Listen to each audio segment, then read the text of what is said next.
Hello दोस्तों, welcome to the movie diaries. दोस्तों, आज की फिल्म है वेस्पर।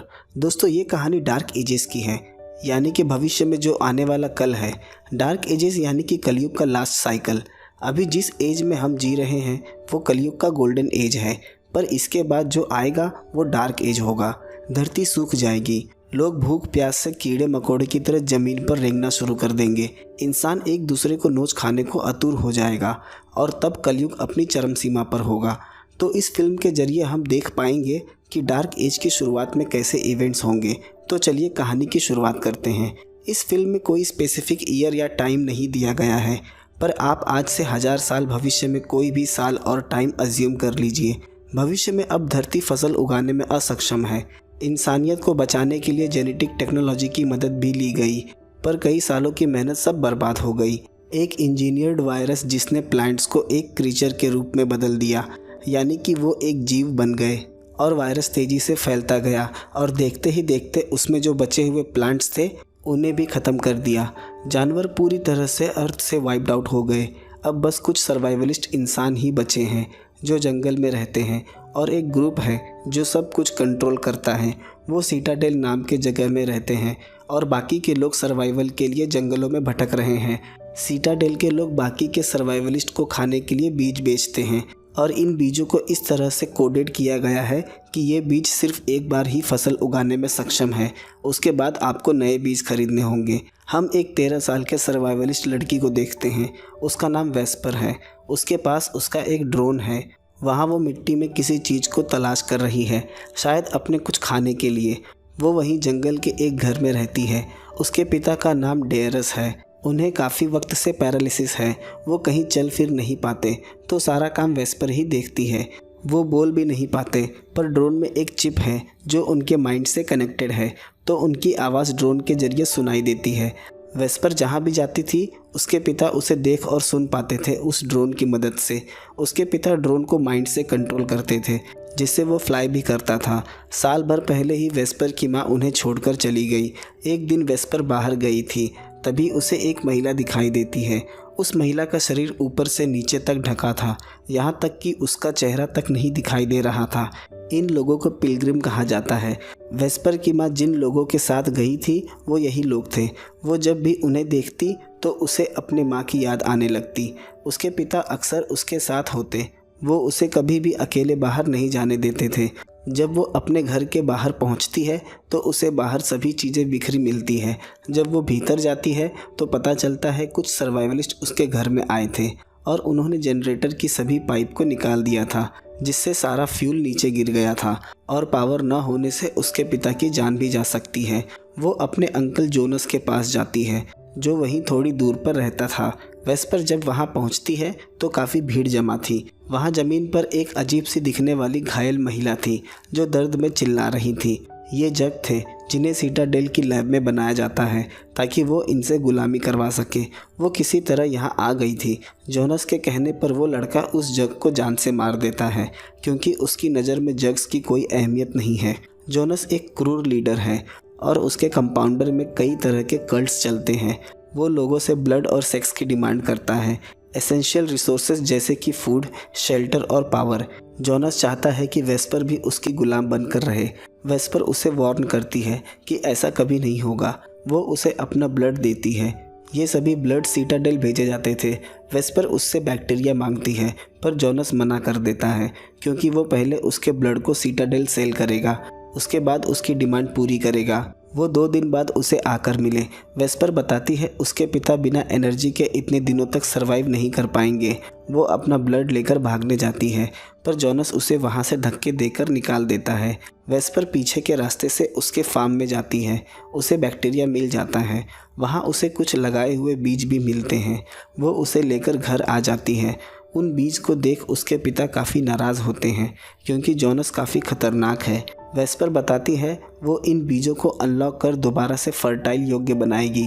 वो हमेशा से ही सीटाडेल जाना चाहती थी। अगर उसने ऐसा कर दिया तो उसे सीटाडेल के लैब में काम मिल जाएगा। उसके पिता बताते हैं कि सीटाडेल उसे लैब में कभी भी काम नहीं करने देगा। वेस्पर काफ़ी दुखी हो जाती है, पर उसके पिता को सीटाडेल की सच्चाई शायद पता है। वो घर से निकल जंगलों में भागने लगती है। वहाँ उसे एक गिरी हुई घायल महिला मिलती है। चोट लगने से वो बेहोश थी। ये बात तो साफ थी कि वो महिला सिटाडेल से थी और उनका ग्लाइडर क्रैश हुआ है। वेस्पर उसे अपने घर ले आती है और उसका इलाज करती है। वेस्पर अपने पिता को इस बात की जानकारी देती है।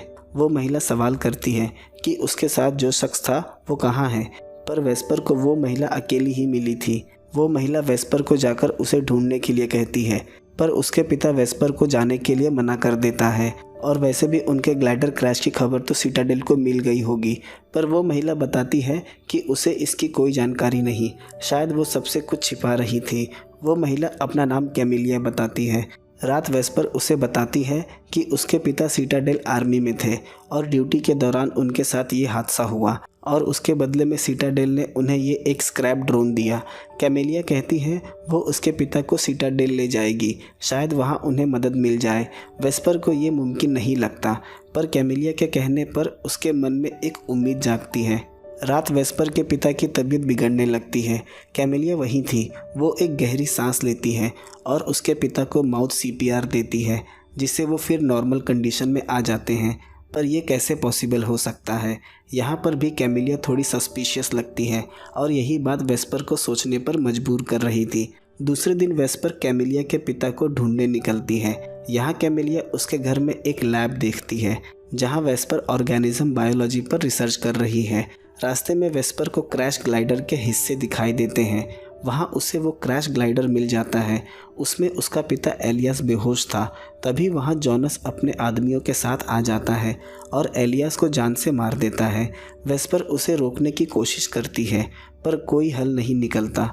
जॉनस सिटाडेल से नफरत करता है। शायद पहले जॉनस भी सिटाडेल के लिए काम करता था। वहाँ उसे एक कपड़े का टुकड़ा मिलता है और पता चल जाता है कि इसमें एक और पैसेंजर था। वो एलियास की लाश को ले जाकर पास के लेक में फेंक देते हैं। वेस्पर इस बात से काफ़ी दुखी हो जाती है। उसके पिता कहते हैं कि जॉनस को कैमिलिया की खबर लगे उससे पहले हमें सिटाडेल इन्फॉर्म कर देना होगा और सिटाडेल से संपर्क करने के लिए यहाँ ट्रांस रिसीवर सिर्फ जॉनस के पास ही है। रात वेस्पर के आने पर कैमिलिया उससे अपने पिता के बारे में पूछती है, पर वेस्पर झूठ कह देती है कि वो उनसे नहीं मिली। वेस्पर के पिता बताते हैं कि कल वो क्रैश की खबर सिटाडेल को दे देंगे। यहाँ कैमिलिया काफ़ी सोच में पड़ जाती है। कुछ है जो वो छिपा रही है। शाम वेस्पर कैमिलिया को अपने साथ ले जाती है। जंगल की दूसरी तरफ जहाँ उसका दूसरा लैब था, वहाँ वो ऑर्गेनिज्म म्यूटेशन पर काम कर रही थी। वो कैमिलिया को अपना काम दिखाने ले आई थी। शायद ये देख वो उसे अपने साथ सिटाडेल ले जाने को राज़ी हो जाए। वहाँ वो प्लांट्स को एक हार्मलेस प्लांट में म्यूटेट कर रही थी। कैमिलिया उसके काम की तारीफ़ करती है क्योंकि उसने आज से पहले ऐसा कुछ नहीं देखा। कैमिलिया बताती है ये उसके पिता को दिखाना होगा। वो सिटाडेल में सिंथेटिक बायोलॉजी हेड है। उसे अभी तक ये नहीं पता कि एलियास मर चुका है। रात कैमिलिया के पूछने पर वेस्पर बताती है उसकी माँ ने उन्हें छोड़कर पिलग्रिम ज्वाइन कर लिया। उसकी माँ उसके लिए गाना गाया करती थी, पर एक सुबह जब वो उठी तो उनकी आवाज़ चली गई और उसके 2 दिनों बाद ही उसने घर छोड़ दिया। कैमिलिया को भी एहसास होता है कि वेस्पर के साथ काफ़ी गलत हुआ। वेस्पर उसके पास एक एनिमल्स बुक ले आती है क्योंकि उसने कभी किसी भी जानवर को नहीं देखा है और कैमिलिया उसे सभी जानवरों की आवाज़ निकाल कर दिखाती है। वेस्पर के मन में अब भी सवाल आ रहा था कि सिटाडेल हम लोगों को एक्सेप्ट क्यों नहीं करता। कैमिलिया कहती है अगर सिटाडेल ने सबके लिए दरवाजे खोल दिए तो रिसोर्सेज की शॉर्टेज हो जाएगी। बात एक हद तक सही भी थी, पर वेस्पर कहती है तो फिर वो लैब में जग्स को क्यों बनाते हैं, वो इंसानों को काम पर क्यों नहीं रख सकते। कैमिलिया कहती है क्योंकि जग्स लॉयल होते हैं और इंसान कभी भी बगावत कर सकता है। सिटाडेल को इस बात का डर है।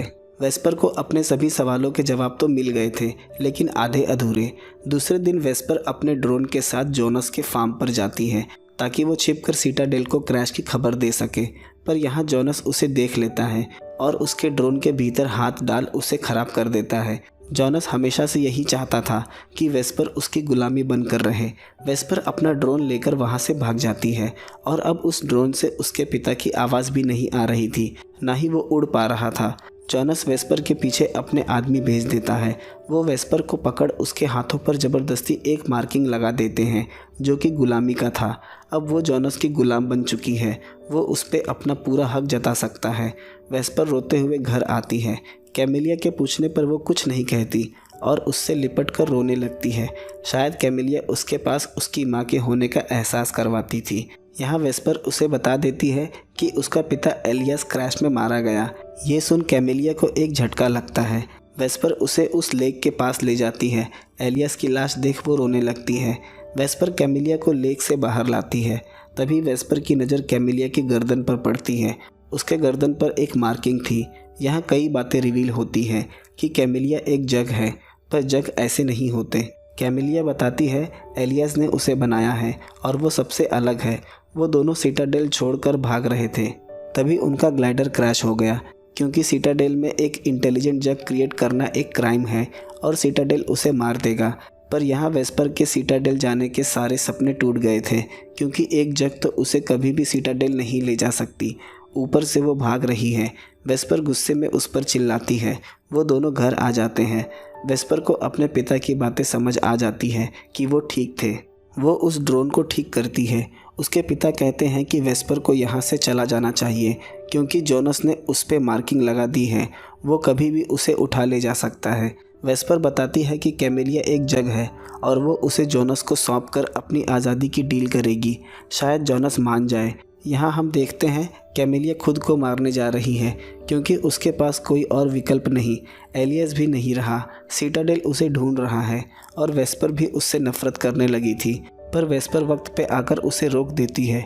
वेस्पर उसका डीएनए सैंपल लेती है स्टडी के लिए और यहाँ उसे पता चलता है बीज को अनलॉक करने का कोड कैमिलिया के डीएनए में छिपा है और ये कोड उसके क्रिएटर एलियास ने कैमिलिया के डीएनए में डाला था। अब वो बीजों को दोबारा से फर्टाइल कर सकती है। ये जान वेस्पर काफ़ी खुश होती है और अपने पिता से बताती है कि आज के बाद उन्हें कभी भूखा नहीं मरना होगा। यहाँ कैमिलिया को भी पता चल जाता है कि उसके क्रिएटर एलियास ने उसके भीतर ये कोड इसलिए डाला था ताकि वो इस नॉलेज को एक सेफ जगह तक पहुँचा सके। इसलिए वो सिटाडेल छोड़कर भागे थे, ताकि वो दूसरे सिटाडेल जाकर अपनी नई ज़िंदगी शुरू कर सके। दूसरे दिन वेस्पर बाहर होती है। घर पर सिर्फ कैमिलिया और वेस्पर के पिता थे। तभी वहाँ जॉनस आ जाता है और वो कैमिलिया को देख लेता है। उसे पता चल जाता है कि ये वही है जो क्रैश में बच गई थी और सिटाडेल इसे ही तलाश कर रहा है। जॉनस वेस्पर के पिता को मारने जाता है, पर कैमिलिया उसके साथ चलने को राज़ी हो जाती है। जॉनस को शक होता है कि कैमिलिया में कुछ तो खास है जो सिटाडेल उसे तलाश कर रहा है। वो उसके बाल हटा के देखता है। उसे पता चल जाता है कि कैमिलिया एक जग है, पर उसे यकीन नहीं होता कि वो पूरी तरह से इंसान है। वो कैमिलिया को टॉर्चर करता है। तभी वेस्पर आकर उस पर अटैक कर देती है और फाइट के दौरान जॉनस घायल हो जाता है। वेस्पर उसे अपने लैब में ले जाती है और बताती है कि कैमिलिया का ओनर एक इंजीनियर था और उसने ही कैमिलिया के डीएनए में बीजों को अनलॉक करने का कोड छिपाया था और वेस्पर उन बीजों को दोबारा से फर्टाइल कर सकती है। वेस्पर उससे डील करती है कि वो इसकी मदद से काफ़ी फूड इकट्ठा कर सकते हैं, पर जॉनस को ये सौदा मंजूर नहीं था और बिना कुछ कहे वहाँ से चला जाता है। घर आकर जॉनस कैमिलिया की खबर सिटाडेल को दे देता है। रात वेस्पर का पिता उन दोनों को यहाँ से चले जाने को कहता है, क्योंकि यहाँ सिटाडेल आर्मी कभी भी आ सकती है। पर वेस्पर अपने पिता को छोड़कर जाने को राज़ी नहीं थी। उसके पिता कहते हैं कि मैं उन्हें ट्रिक करता हूँ, तुम उनके जाने तक स्वैम्प में छिप जाओ। पर वेस्पर को अपने पिता पर यकीन नहीं था। अपने पिता की बात मान वो बाहर चली जाती है। यहाँ जंगल में सिटाडेल सोल्जर आ गए थे और वो जॉनस को शूट कर देते हैं। उसके बाद वो कैमिलिया की तलाश में वेस्पर के घर आते हैं, पर वेस्पर के पिता ड्रोन को जनरेटर की तरफ फ्लाई करते हैं, जिससे वो सोल्जर जनरेटर पर शूट कर देता है और वहाँ एक बड़ा धमाका होता है जिसमें सभी मर जाते हैं। ये देख वेस्पर रोने लगती है, पर कैमिलिया उसे पकड़ वहाँ से दूर ले जाती है। पर सोल्जर अभी भी उनका पीछा कर रहा था, पर अपने ट्रिक से वो 2 सोल्जर्स को मार देते हैं। कैमिलिया कहती है कि उसे वेस्पर की सेफ्टी के लिए खुद को सिटाडेल को सौंपना होगा, पर वेस्पर उसे जाने देने को राज़ी नहीं थी। कैमिलिया उसे किस करती है। उसके भीतर एक अजीब सी शक्ति है। किस करने से वेस्पर बेहोश हो जाती है और उसके बाद कैमिलिया वेस्पर को वहीं छोड़ सिटाडेल सोल्जर को सरेंडर कर देती है। सुबह वेस्पर को जंगल में होश आता है। वो देखती है सामने से कुछ लड़कियां उसकी तरफ आ रही हैं। ये जोनस की कैद में गुलाम थे, पर अब जोनस का साम्राज्य ख़त्म हो चुका था और ये लोग किसी तरह बच गए थे। वो सभी वेस्पर के पीछे पीछे जाने लगते हैं। वहाँ से वो काफ़ी दूर उस जगह आ जाती है जहाँ पिलग्रिम पीएनए स्क्रैप इकट्ठा किया करते थे। वहाँ एक लकड़ियों का बना हुआ ऊंचा स्ट्रक्चर था। वेस्पर उसके ऊपर चढ़ जाती है। वहाँ से सब कुछ साफ दिखाई दे रहा था। वहाँ से दूर एक चमकता हुआ आधुनिक शहर दिखाई दे रहा था और शायद वही सीटाडेल है जहाँ वेस्पर को पहुँचना है। और फिल्म इसी दृश्य के साथ ख़त्म हो जाती है। दोस्तों, काफ़ी लंबे वक्त बाद मैंने इतनी बेहतरीन पोस्ट अपोकलिप्टिक फिल्म देखी है। इतना तो तय है कि इस फिल्म का सीक्वल ज़रूर आएगा। अगर नहीं आया तो प्रोड्यूसर एक बहुत बड़ी बेवकूफ़ी कर रहे हैं, क्योंकि ये कहानी अपने पीछे कई सवाल छोड़ जाती है और हमारे मन में एक उत्सुकता पैदा कर देती है कि आखिर सीटाडेल कैसा होगा, कितना आधुनिक है, जग के अलावा वहाँ और कौन कौन से एक्सपेरिमेंट्स होते हैं। और इन सब से पर्दा तभी हटेगा जब वेस्पर वहाँ पहुँचेगी। और मैं सच में काफ़ी एक्साइटेड हूँ इसके सीक्वल के लिए, क्योंकि वो काफ़ी एडवेंचरस राइड होने वाली है। दोस्तों, अगर कहानी पसंद आई हो तो वीडियो को लाइक शेयर ज़रूर कर दें और चैनल को सब्सक्राइब करना ना भूलें। मिलते हैं अगले वीडियो में एक नए एक्सप्लेनेशन के साथ।